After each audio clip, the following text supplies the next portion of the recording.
जाओ बहुत बढ़िया हमारी फोटो आवा ना चल देख लो सर। अब आओ कहीं से या वही तो है। देखो अब आएगी मेरी फोटो, मेरी आवाज़ भी आना चाहिए।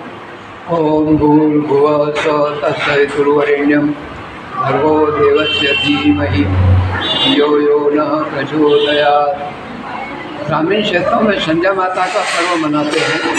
अब बहुत से बच्चियों, महिलाओं, माताओं को मालूम नहीं कि संध्या माता कौन है। आज संध्या माता का विसर्जन होगा। हमारे निमाड़ में कई प्रकार के पर्व त्यौहार मनाए जाते हैं। मैंने पहले गणगौर के बारे में बताया था कि गणगौर क्यों होती है, क्या है पर्व, ये एक सारे क्यों होते हैं। आज आपको संध्या माता के बारे में बताएंगे। ये संध्या माता कौन है? इसका नाम वेदों में है।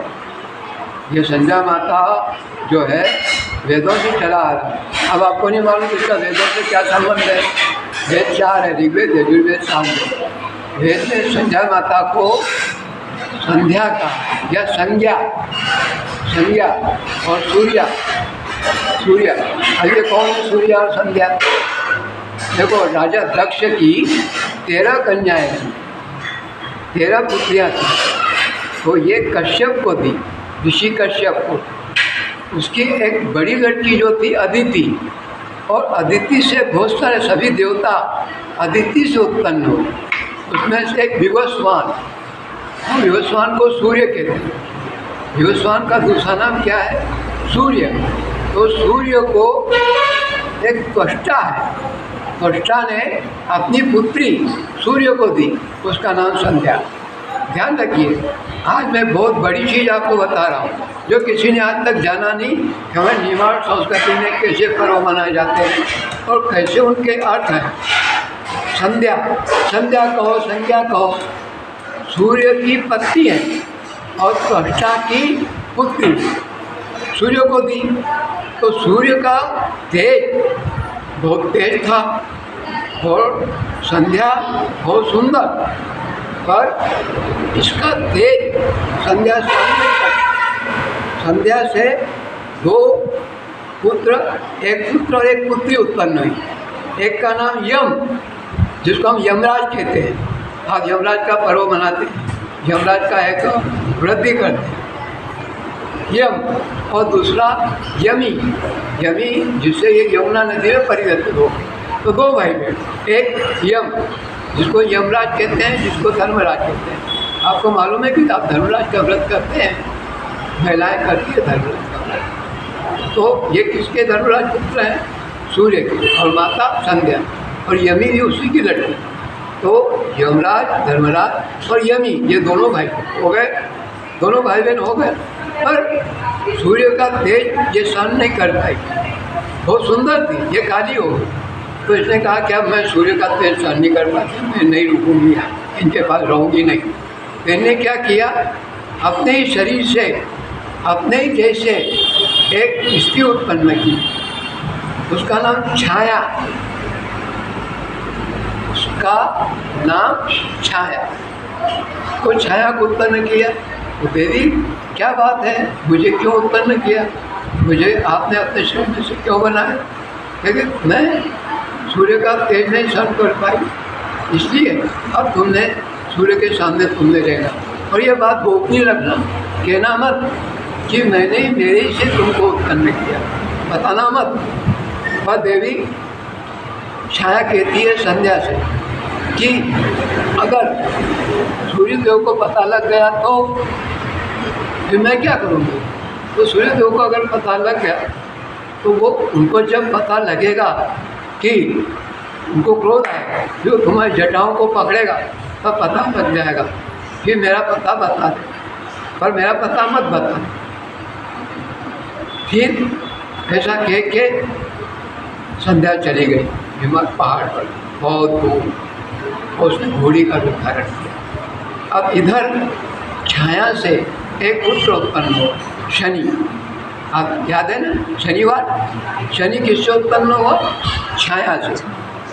छाया पर सूर्य का असर नहीं पड़ता।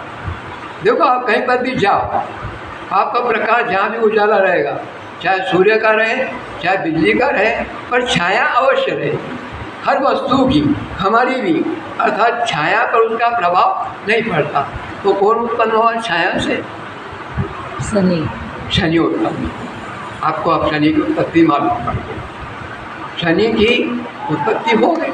लेकिन अब देखो, सौतेला डाह कभी खत्म नहीं होता, तो शनि को ज़्यादा प्रेम करती और यम और यमी से प्रेम कम करती। यम और यमी को पता लग गया, इन्होंने अभी शिकायत, देखो हमसे कम प्रेम करती। तो सूर्य ने पता लगाया कि क्या बात है, तो छाया को पूछा, फिर क्रोध आ गया कि आपकी पत्नी संध्या है और इस समय नहीं है, तो मेरे को उत्पन्न संध्या ने किया, तो मैं तुम्हारे सामने सो, अब मैं क्या कर सकती हूँ? मैं उसको बड़ा क्रोध आया, चटाई पकड़ी, कहाँ है संध्या? मेरे को नहीं पता। फिर संध्या बाहर हिमालय पर जाने के पहले उनके पिता से मिली थी कि पिता जब तुम्हें सूर्य के पास ले ले चलो। अच्छा जा बेटी, तू जा, भी जाना हो जा, तपस्या कर। सूर्य देवता किसके पास आए? त्वष्टा के पास आए कि वो पिताजी बताओ संध्या कहाँ है? तो तब करने के लिए चली गई, तो ढूंढा, पता लगाया, तो एक स्थान के ऊपर उसने घोड़ी का रूप धारण कर लिया। कौन सा रूप? घोड़ी का।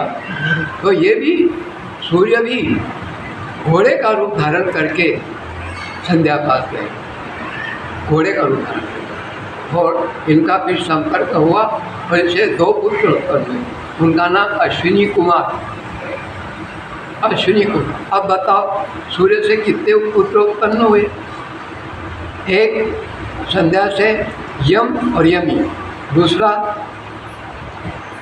छाया से शनि, और इसके बाद वहीं पे जहाँ पर ये घोड़ी के रूप में थी और ये भी घोड़े बन गए थे, तो दोनों का घोड़ा घोड़ी के रूप में ही संपर्क हुआ, इसलिए जो पुत्र हुए उसका नाम अश्विनी कुमार, अश्विनी घोड़ा। आप थोड़ा समझते होंगे हिंदी, अश्विनी कुमार। फिर संध्या को ये ले आए, और छाया और संध्या में आपस में बड़ी लड़ाइयाँ हुई। अब इसका हम आगे इतना ही खाली बताएंगे। ये संध्या माता कौन है? ये देवी शक्ति है, गायत्री है। प्रातःकाल, सुबह और शाम ब्राह्मण समाज और सभी क्षत्रिय वैश्य संध्या करना चाहिए। ये सूर्य की पत्नी। ओम शांति शांति शांति, इतना बता दी।